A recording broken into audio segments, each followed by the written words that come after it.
요즘에 저는 이제 월요일에 총신대학교에 가서 설교학과 그리고 예배학을 공부를 하고 있습니다. 이 사당동에서 수업이 아침 일찍 시작이 돼서 새벽부터 출발을 했다가 이렇게 9교시 동안 9시간 수업을 듣고 그리고 밤 늦게 인천에 도착을 하는데요. 빡세긴 하지만 상당히 유익합니다. 그리고 뭐라도 좀 여러분들에게 쥐어줄 게 생기는 것 같아요. 이번 주에 교수님께서 이 팀 켈러 목사님의 설교 철학에 대해서 잠시 좀 나누는 시간들이 있었는데요. 이 팀 켈러 목사님이 이 뉴욕에서 리디머 처치에서 이제 사역을 하실 때 설교 원칙 중에 하나가 매번 설교를 할 때마다 빠짐없이 복음을 선포하자, 이 철학을 갖고 계셨어요.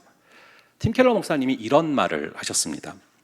모든 성도들이 다 복음을 알고 있을 거라는 순진한 생각을 하지 말아라 라는 얘기를 하셨습니다. 그래서 그렇기 때문에 매번 복음을 선포해야 한다라는 것이죠.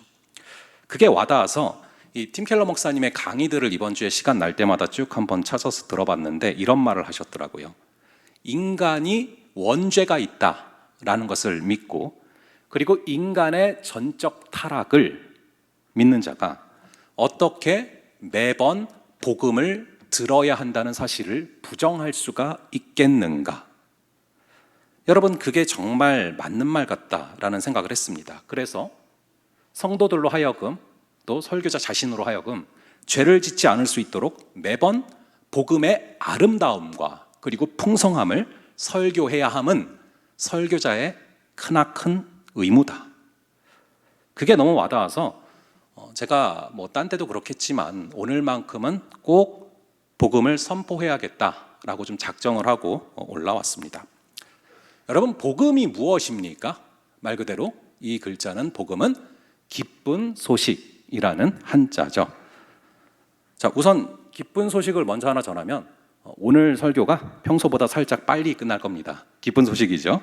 이따가 노회에 찬양 대회가 있어서 조금 일찍 끝내려고 노력을 할 거예요. 노력을. 자, 그런데 여러분, 진짜 복음은 무엇입니까? 진짜 복음은 바로 예수 그리스도죠. 우리의 백문일답, 우리가 삶에서 생기는 많은 문제의 정답, 예수 그리스도가 복음입니다.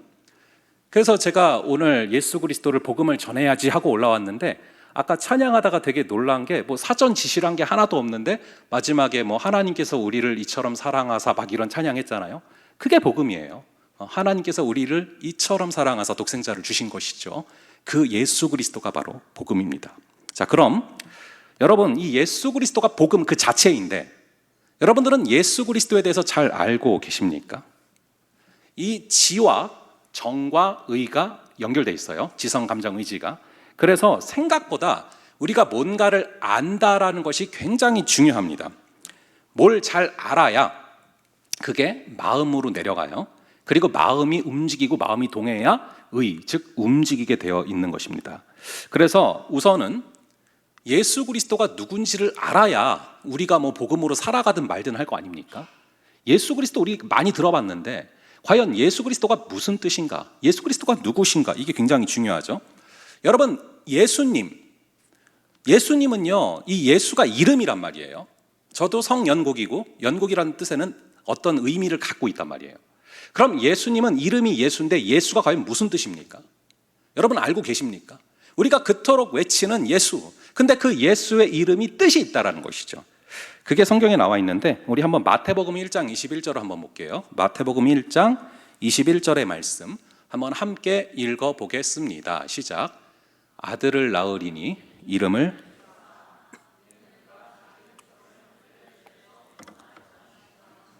아멘. 예수의 이름의 뜻이 무엇입니까? 자기의 백성을 죄에서 구원할 자, 이게 바로 예수라는 이름의 뜻입니다. 사실 이 당시의 유대인들은 자신들을 로마의 압제에서 구원할 자를 찾고 있었어요. 그런 강력한 카리스마가 있는 그런 왕이 메시아라고 생각을 하고 있었는데 로마의 압제에서 구원할 자가 아니라 바로 죄에서 구원할 자, 그게 바로 예수고 그게 바로 메시아다라고 말을 하고 있는 것입니다. 여러분, 우리가 살아가다 보면은 우리 삶에 닥치는 정말로 많은 현실적 문제들이 있죠. 그 문제들에서 해결을 받는 것도 너무나 중요하지만 무엇보다 진짜로 중요한 것은 바로 이 죄, 우리의 마음을 무너뜨리는 이 죄악에서 구원을 받는 것이 중요하다라는 것입니다. 나를 무너뜨리고 나의 마음을 얽매이고 나의 마음을 우울로 빠뜨리고 나의 마음을 낙심으로 빠뜨리는 그 죄에서 건짐받는 것이 바로 진짜 구원이다라는 것이죠. 그래서 실제로 이게요, 여러분들을 이렇게 만나서 이야기를 나누다 보면요, 이런저런 문제로 경제적인 이유로 무너져가는 그런 상황 가운데 있는 친구들과 이야기를 나누다 보면은 제가 정말 놀라는 게요, 그 상황을 어떤 방법으로 해결해 달라는 기도보다 정말로 그런 상황이 됐을 때 가장 절실한 그 본인의 기도가 뭐냐 하면은 이 마음이 무너져 내리고 내 감정을 주체를 못 하겠는데 이 경제적인 문제도 중요하지만 나의 마음을 잡을 수 없어서 이것을 해결해 달라고 그 기도 부탁을 할 때가 많다라는 거예요. 우리가 문제에서 해결받는 것보다 훨씬 더 중요한 것은 어찌 보면 우리가 죄악, 우리의 마음을 사로잡고 있는 이 죄악에서 건짐받는 것입니다. 그러므로 여러분, 우리가 예수의 이름을 부르며 우리를 무너뜨리는 죄악의 문제들로부터 우리를 구원해 달라라고 우리는 기도를 해야 되는 것이죠. 우리 한번 사도행전 7장 59절과 60절을 한번 볼게요. 사도행전 7장 59절과 60절, 이 두 구절을 한번 저희가 함께 한 목소리로 읽도록 하겠습니다. 시작. 그들이 돌로 스데반을 치니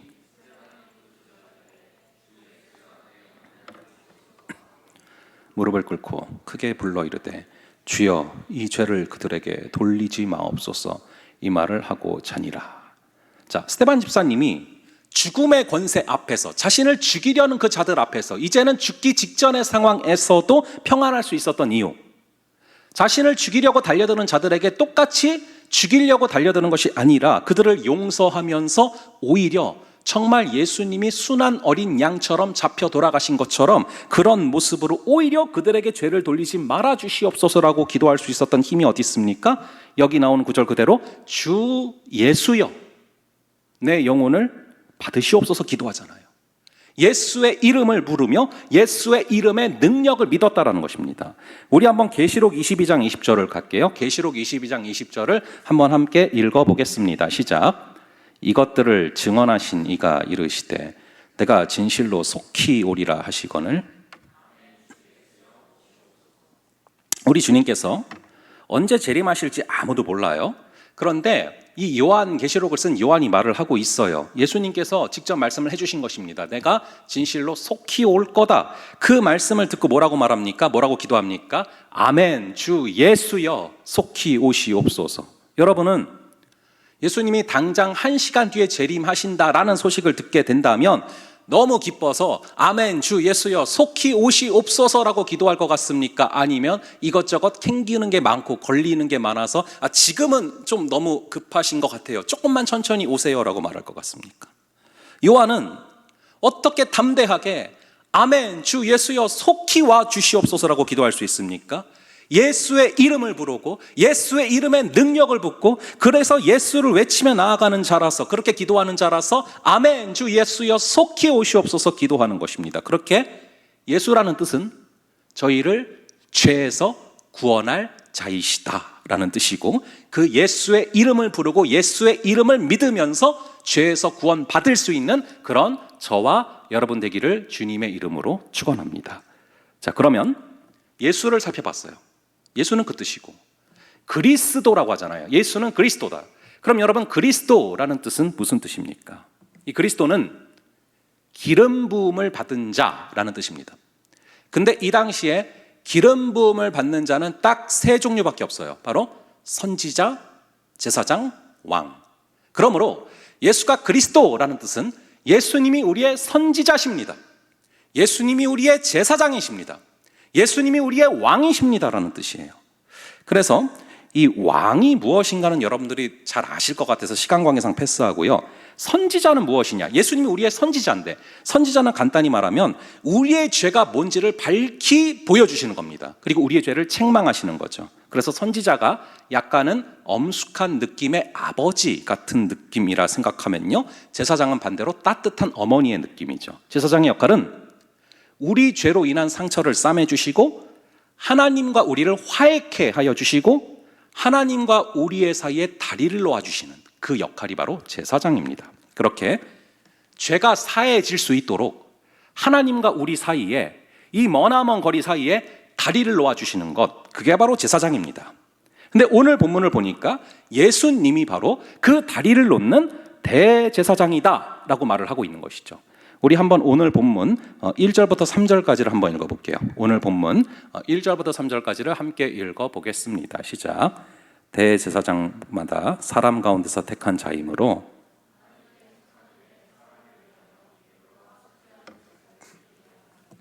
그가 무식하고 미혹된 자를 능히 용납할 수 있는 것은 자기도 연약에 휩싸여 있습니다. 그러므로 백성을 위하여 속죄제를 드림과 같이, 지금까지의 대제사장들은 사람들 가운데서 택한 사람이었다는 것이죠. 그래서 대제사장이 우리의 죄를 대신 용서받기 위해서 들어갈 때는 먼저 자기 자신부터가 용서를 받아야 되니까 자기 자신을 위해서 속죄제물을 드리면서 용서를 받아야 한다는 것입니다. 그래야 누군가의 죄를 대신 사해달라고 나아갈 수 있었다라는 것이죠. 그리고 대제사장은 사람이니까 사람이기 때문에 다른 사람의 어떤 무식함과 미혹됨을 능히 용납할 수밖에 없다라는 뜻을 갖고 있어요. 이어서 4절을 볼게요. 이어서 4절의 말씀을 함께 읽어보겠습니다. 시작. 이 존귀는 아무도 스스로 취하지 못하고,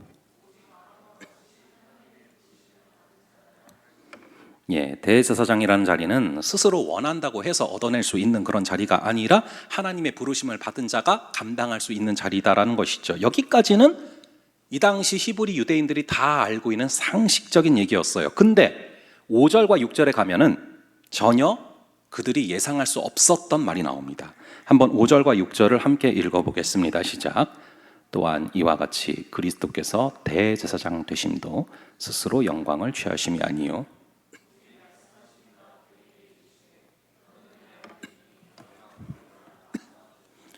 또한 이와 같이 다른 데서 말씀하시되 내가 영원히 멜기세덱의 반차를 따르는 제사장이라 하셨습니다. 자, 누가 우리의 대제사장이시다라고 말하고 있습니까? 바로 예수님이 우리의 대제사장이시다라고 말씀하고 있어요. 사실 이 히브리서가 주어지기 전까지는 그 누구도 예수님이 대제사장이다라는 생각은 해볼 수도 없었고 상상할 수 없었던 생각입니다. 왜입니까?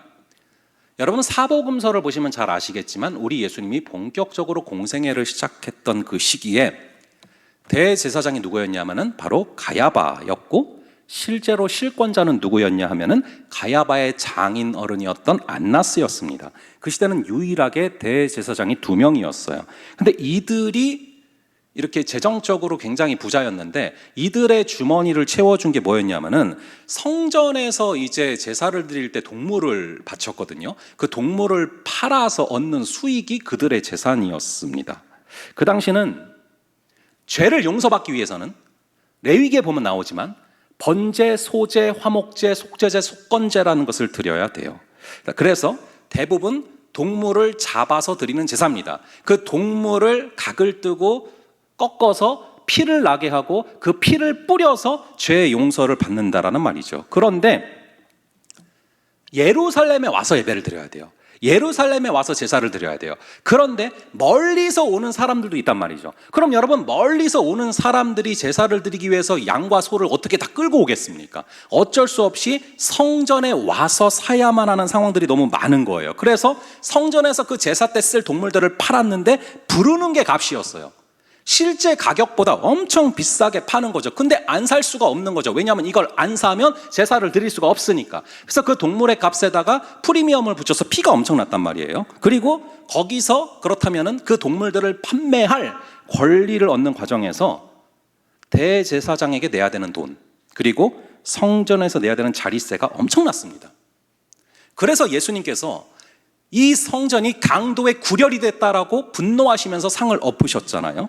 바로 돈을 바꾸는 자들과 이 제물을 파는 자들의 상을 엎으셨던 것입니다. 이것은 그 당시 제사장, 특히 대제사장이었던 이 가야바와 안나스의 권위에 정면으로 도전을 하신 것이죠. 그래서 그게 발단이 돼서 이 대제사장들에게 찍혀서 예수님께서 십자가에 못 박혀 돌아가시는 사건이 벌어졌단 말이에요. 이 대제사장 2명이 모든 종교 지도자들을 다 소집하고 그리고 회중들을 자극해서 결국 그들이 예수 그리스도를 빌라도에게 고발하도록 만들었단 말이에요. 그러니까 예수님을 믿는 자들에게 대제사장이라는 말을 하는 것은 금기어나 비슷합니다. 거기다가 이 대제사장은 있었던 곳이 성전 아닙니까? 이 성전이 종교 지도자들의 소굴이었고, 그리고 예수님은 첫 설교는 물론 성전에서 하셨지만 그 다음부터는 주로 산에서, 외부에서, 제야에서 설교를 하셨단 말이에요. 산상수훈 여러분들이 잘 아시지 않습니까? 그러니까 예수님은 화려한 성전 안에 주로 계신 것이 아니라 주로 제야의 인사로 주로 두루 돌아다니셨다라는 거예요. 그리고 산에서 설교하신 경우가 많았단 말이죠. 그렇게 성전 중심의 대제사장과 너무나 대조적인 것이 바로 이 제야의 예수 그리스도셨는데, 그런 예수님을 대제사장과 비교를 한다거나 대제사장보다 낫다라고 말을 하는 것은 사복음서나 다른 서신서에서는 불가능했던 사고라는 거죠. 그런데 히브리서에서는 전혀 새로운 관점으로 예수님이 바로 사실은 우리의 대제사장이시다라고 말을 하는 거예요. 왜 그렇게 말을 하는지가 오늘 설교의 핵심이고 히브리서의 핵심입니다. 이 히브리서는 예수님이 누구신가를 지속적으로 설명하고 있는데요. 예수님은 선한 목자다. 예수님은 빛이시다. 예수님은 길이요 진리요 생명이다. 우리가 잘 아는 그런 익숙한 표현으로 설명하지 않고 예수님은 대제사장이시다라고 말하고 있어요. 왜 예수님을 대제사장이라고 말을 하고 있습니까? 이 대제사장이라는 단어는 아르키레아라는 원어입니다. 이 단어는 교량을 세우는 자라고 번역이 되는데요. 즉 다리를 세우는 사람이란 뜻입니다. 그럼 어디와 어디 사이에 다리를 놓느냐? 우리와 하나님 사이에 다리를 놓는 것입니다. 원래 하나님과 우리 사이에는 다리가 있었어요. 그래서 아담과 하와가 원래 처음에는 하나님과 마음껏 대화하지 않습니까? 그런데 아담과 하와의 범죄 이후로 하나님께 갈 수 있는 다리가 끊어졌거든요. 그래서 그 끊어진 다리를 다시 만드는 자, 그게 누구냐? 바로 아르키레아 예수 그리스도라는 것입니다. 이 구약에서는 제사를 통해서 그래도 사람들이 하나님께 다시 나아갈 수 있는 길을 여셨고 용서받을 수 있는 길을 여셨습니다. 그래서 소와 양과 비둘기의 피로 드리는 제사를 드렸는데 그런 제사는 불완전해요. 왜냐하면 죄를 지을 때마다 매번 동물을 잡아서 그 동물의 피를 모아서 그 동물의 피를 뿌리는 과정을 거쳐야 되는데 그 과정이 얼마나 쉽지 않은지 모릅니다. 그리고 그 피를 뿌려서 용서를 받았는데 걸어가다가 또 죄를 졌다 그럼 다시 또 그걸 해야 되는 거예요. 그런데 십자가에 못 박혀서 피를 흘리신 그 예수 그리스도의 그 보혈은 once for all, 단번에, once가 단번 아닙니까? once for all, 단번에 모든 것을, 단번에 과거와 현재와 미래의 모든 죄악을 사할 수 있는 그런 완벽한 피다, 완벽한 제사다라는 것을 말을 하는 것이죠. 그래서 예수님의 십자가 제사만, 예수님의 십자가 보혈만 온전하다라는 것을 신약에서 그토록 강조하고 있는 것입니다. 자, 그럼 제가 하나를 물어볼게요. 구약에 이 대제사장들이 드렸던, 이 짐승의 피로 드렸던 그 제사들이 불완전했다면, 그러면은 저와 지금 이 순간 저와 여러분이 드리고 있는 이 예배는 완전합니까? 지금 우리가 이 예배당에서 찬양 세션으로 올려드린 그 찬양은 완벽한 찬양입니까? 주께서 받으실 만합니까? 제가 지금 전하고 있는 설교는 완벽한 설교입니까? 그럴 리가 없잖아요. 그런데 왜 우리는 우리가 드리는 이 예배를, 그런 우리가 드리는 이 예배를 주께서 받으실 것이다 라고 믿고 예배하고 있죠? 불완전한 우리가 드리는 예배를 거룩하신 주님께서, 거룩하신 아버지 하나님께서 어떻게 받으실 수가 있습니까? 그 질문에 대한 답이 바로 이 히브리 선고예요. 예수님께서 인간으로 직접 오셔서 인간의 대표가 되어 주셨습니다. 왜냐하면 인간의 죄값을 대신 치르려면 인간과 똑같은 자격이셔야 되는데 그러려면은 인간이 되셔야 되니까, 그래서 전혀 굳이 이 땅에 오시지 않아도 되는 예수 그리스도가, 영원전부터 계셨던 예수님이, 천국에 계시던 예수님이 직접 이 땅으로 인간의 몸을 입고 아예 아기 예수로 오셨습니다. 왜냐하면 인간의 대표로 오셔야지만 인간의 죄값을 대신 질 수 있기 때문에. 근데 아무리 인간의 몸을 입고 오셨어도 우리와 똑같이 사시고 똑같이 죄를 지었다면 우리의 죄를 사하실 수 있는 능력이 없죠. 근데 예수님은 인간의 몸을 입고 오셔서 우리와 동일하게 피곤하셨고 우리와 동일하게 시험은 받으셨지만 죄는 단 한 번도 짓지를 않으셨습니다. 여러분, 율법이 주어질 때 나오는 것이 뭐냐 하면은 이 율법을 하나도 어기지 않고 율법을 100% 순종하면은 천국에 들어갈 수 있는 의로움을 준다라는 거예요. 근데 사람은 그 누구도 단 한 명도 율법을 100% 지킬 수 있는 사람은 없었습니다. 그런데 예수님이 우리의 대표로 이 땅에 오셔서 육신을 입고, 예수님은 완전한 하나님이자 완전한 사람이시거든요. 그래서 완전히 사람으로 오셔서 이 땅에서 피곤하시고 이런저런 시험을 당하셨지만 그래도 죄는 단 한 번도 짓지 아니하시고 100% 율법을 순종하셨기 때문에 그 의로움을 획득하셨습니다. 그리고 예수 그리스도를 믿는 자마다 값없이 자신이 획득한 의로움을 우리에게 믿음으로 주시는 것입니다. 그러므로 예수 그리스도를 믿는 자는 믿음으로 말미암아 천국에 들어갈 수 있는 의로움을 선물로 받게 되고, 그래서 예수님을 믿는 자는 천국에 들어갈 수 있는 줄을 믿으시기 바랍니다. 그게 바로 예수 그리스도께서 오셔서 우리에게 행해 주신 그런 은혜입니다. 그렇게 예수님께서 십자가에 못 박히셔서 흘리신 그 보혈은 완벽하기에, 예수님께서 십자가에서 드리신 그 제사는 온전하기에, 그 예수님의 보혈을 의지하면서 드리는 예배는 온전해진다라는 것을 믿어라.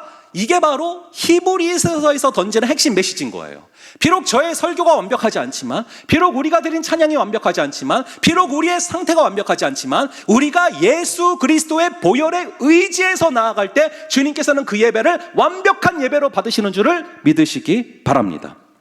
이 히브리서가 쓰여지던 당시에는요, 이 컨텍스트를 아셔야 되잖아요. 근데 히브리서가 쓰여지던 당시에는 정말 예배가 겉으로 볼 때 너무 형편없어 보였어요. 카타콤 지하 동굴에서 드리는 예배였고요, 이런 성전이 아니었습니다. 그리고 들키면 안 되니까 숨죽여서 예배를 드려야 되기 때문에 찬송도 맘대로 부를 수 없었고요, 성경 두루마리를 하나 구하는 것도 너무 힘들었어요. 온갖 핍박을 감수하면서 드리는 그런 예배였죠. 그럼에도 예수 그리스도께서 우리의 대제사장 되어 주셔서 드리는 예배는 완전한 예배이며, 그런 부족한 상황일지라도 주께서 기쁘게 받으신다라는 것을 믿어라 라고 히브리서 기자가 말하고 있는 것입니다. 우리의 예배가 영과 진리로 드리는, 주께서 기뻐 받으시는 그런 예배 되기를 간절히 바랍니다. 이 영이 무엇입니까? 성령인데 성령이 바로 예수의 영이잖아요. 진리는 무엇입니까? 예수님이 직접 말씀하셨잖아요. 요한복음에서 진리는 곧 말씀이니라. 그러므로 성령과 말씀으로 드리는 예배는 우리 예수님께서 얻으신 그 공로에 의지하여 드리는 예배이기 때문에 주께서 받으시는, 기뻐 받으시는 예배인 줄을 믿으시기 바랍니다. 자, 여러분, 여기까지 다 이해가 되십니까? 다 잘 따라오고 계십니까? 예, 고개를 끄덕끄덕거려요. 그래서 여러분들은 대단해요. 왜냐하면 히브리서 독자들보다 더 대단한 거예요. 지금까지 잘 따라왔으니까. 왜냐? 11절을 한번 볼게요. 11절. 우리 11절을 한번 함께 읽어 보겠습니다. 시작.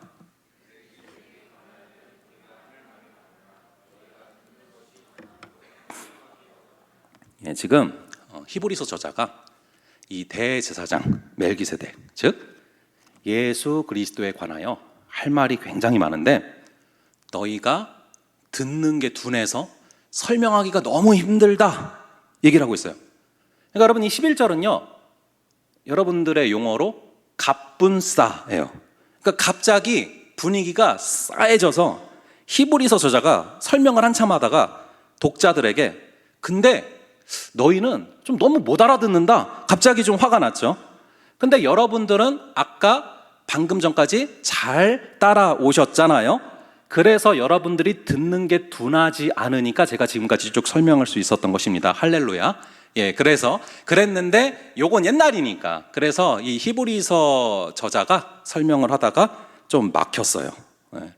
물론 히브리서 기자가 잠깐 이런저런 얘기를 11절부터 14절까지 한 다음에 다시 또 6장부터 이 멜기세덱 즉 대제사장 예수 그리스도에 대해서 쭉 이야기를 이어갑니다. 그러니까 이 11절부터 14절까지는 뭔가 중요한 주제를 쭉 설명하다가 잠깐 멈춰놓고 이거를 좀 더 강조하고 보완하기 위해서 환기를 돌리면서 살짝 딴 얘기를 하고 다시 오는 그런 느낌이다라고 생각하시면 정확합니다. 여기서 멜기세덱은 앞장에 나왔던 히브리서의 설명들을 보면은 예수님의 그림자 내지는 예수 그리스도를 나타내고 있습니다.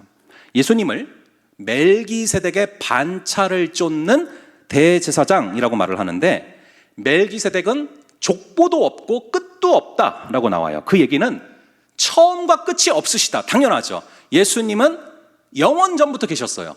그러니까 예수님에게 처음이란 건 없어요. 왜냐하면 안 계신 적이 없기 때문에, 영원부터 계셨기 때문에. 그래서 족보가 없다는 단어가 나오는 것이고 예수님은 끝이 없죠. 그분이 영원이시기 때문에. 그래서 이 멜기세덱이 바로 예수 그리스도를 나타내는 거예요. 오히려 예수님은 알파와 오메가 자체이시죠. 오히려. 그래서 이 멜기세덱이 바로 예수 그리스도를 나타내고 바로 예수 그리스도의 그림자를 나타내는데요. 여러분 창세기에도 보면은 율법이 주어지기 전에 이 아브라함이 이 멜기세덱에게 11조를 드리는 장면이 나옵니다. 그리고 나서 이 멜기세덱이 떡과 포도주로 성찬을 하거든요. 바로 오실 예수 그리스도의 그림자인 것이죠. 그래서 이 히브리서 기자는 이 히브리서 독자들에게 멜기세덱인 대제사장 예수 그리스도에 대해서 설명을 하고 싶은데 설명을 하다 보니까 그들이 듣는 게 너무 둔하다라는 거예요. 그게 11절이죠. 여기서 둔하다라는 것은 두 가지 의미예요. 첫째로 말씀을 듣고 경청하는 일에 게으르다라는 뜻이고요. 그러다 보니까 말씀에 대해서 일종의 저항심이 있다라는 뜻입니다. 제가 혼자서 큐티할 때 뭐 항상 뭐 속으로든 아니면 아니면 겉으로든 뭐 이렇게 읊조리면서든 부르는 찬양이 있어요.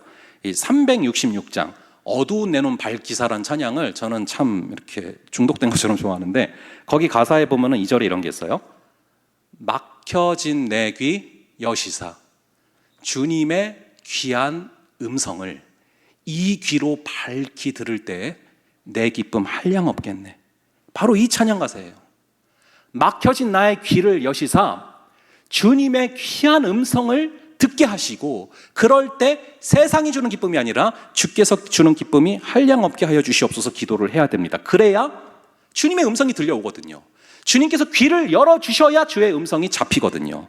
자, 그런데 근데 히브리서 독자들은 지금 이 듣는 일에 둔한 상태였다라는 것입니다. 자, 여러분, 이 말씀을 듣는다라는 것은 영적인 일이기 때문에 여러분들이 뭐 학교에서 수업을 듣거나 하는 거랑은 다르게 지속적으로 여러분들을 졸게 하거나 아니면 지속적으로 여러분들이 집중을 못하게 하거나 하는 사단의 역사가 있을 수 있습니다. 왜냐하면 이 설교라는 것은요 영적인 일이라고요. 그래서 보이지 않지만 여러분들로 하여금 졸게 만들거나 집중하지 못하게 만드는 그런 사단의 공격이 있을 수 있다. 그래서 실제로 여러분 이 사도행전을 보면은 이 유두고라는 사람이 나와요. 이 사도행전 20장 7절에 보시면 이 바울이 설교를 하거든요. 근데 바울이 설교를 하는데 설교를 밤중까지 계속하매라는 구절이 나와요. 그러니까 시작을 했는데 우리는 뭐 4시면 끝나잖아요. 근데 9시, 10시 계속하는 거예요. 그런 와중에 20장 9절에 보면은 유두고라는 청년이 창에 걸터 앉아서 말씀을 듣다가 깊이 졸았는데 졸음을 이기지 못해서 3층에서 떨어져 죽었더라 라는 그런 기록이 나오고 있습니다.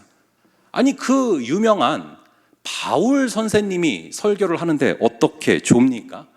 그래서 사실 저는 조금 위로가 되는 구절이기도 해요. 하물며 내가 설교할 때 조는 건 당연하지 뭐 이런 생각들을 하거든요. 어쨌거나 유두고가 떨어져 죽었어요 졸다가. 근데 그것을 이제 바울이 안수를 해서 다시 살아나게 됩니다. 근데 이 바울도 강적인 게 유두고가 설교 중에 졸다가 떨어져서 죽었어요. 그리고 기도해서 다시 살아났거든요. 근데 그 자리에서 살아난 다음에 11절에 보면은 그때부터 다시 시작해서 날이 새기까지 설교하더라 라는 기록이 나와요. 그러니까 완전히 강적인 거죠. 결국 밤샜어요. 밤새서 설교를 했어요. 그래서 저는 혹시나 이 히브리서 저자가 뭐 바울이라는 설도 있거든요. 근데 저는 한번 그런 추정을 해봤어요. 이 히브리서 저자가 바울인데 멜기세덱에 대해서 쭉 설교를 하다가 불현듯 유두고가 떠올라서 욱하는 마음에 지금 이 11절을 말한 게 아닌가 싶기도 하거든요. 뭐 그런 추정들이 가능하겠죠. 사실 저도요, 이번에 이제 가을에 있을 수련회 가운데 요한계시록을 거의 밤새도록 뭐 새벽 한두 시까지 전하고 싶은 마음이 있었는데 이 구절을 보다가 유두고처럼 졸다가 죽는 애가 나오면 안 되니까 우선 그래서 그 마음을 좀 접었어요. 밤새 하고 싶은 마음을 접었어요. 걱정하지 마. 접었고 그냥 이제 첫날은 한 3시간 반 정도 이렇게 하고 그 다음에 이제 둘째 날은 한 3시간 정도만 이렇게 전해야겠다 마음을 먹었는데 또 여러분이 또 의외로 막 안 졸고 눈이 초롱초롱하다. 그럼 뭐 조금 늘어날 수도 있겠죠. 뭐 3시간 반보다 한 4시간 정도 뭐 그렇게. 그래서 시간이 많이 지났으니까 마지막으로 12절부터 14절까지 아주 짧게 볼게요. 12절부터 14절까지 이 3구절을 한번 함께 한 목소리로 읽어 보겠습니다. 시작. 때가 오래되었으므로